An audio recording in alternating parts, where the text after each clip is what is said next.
wisdom must be chasing you, but you are faster, because how are you asking question? How am I not losing weight? How am I not losing weight when your plate look like this?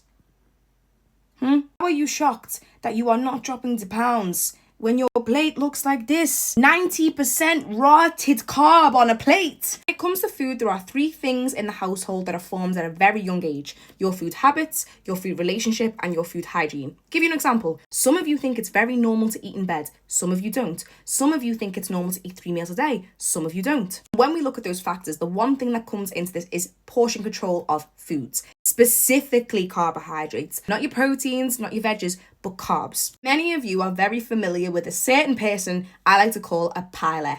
Piler, someone who piles your plate. Because of this, and it's always been your norm, when it comes to making health changes or just eating your cultural meals or seeing weight loss, this is what you kind of have to unlearn first. It's not just a calorie counting thing. It's not just an oil control thing. It's what you classify as a substantial meal for yourself and your health. This is where you learn 2 things. What is actually going to satiate you, make you feel good, and make you stick to a fat loss goal, but also what is going to be better for your health, your blood sugars, and taking a plate that looks like this to a plate that can look like this, and taking a plate that looks like this and changing it to a plate that looks like this. I know these changes seem small and everyone knows that portion control is important, right? But not only is this teaching you that you can still have the foods that you like, you're actually including more. You are getting more fiber on your plate, more protein on your plate. You're still having what you know. It's just that you are making that adaptation. In brutal honesty, the first step is learning that this can't run no more.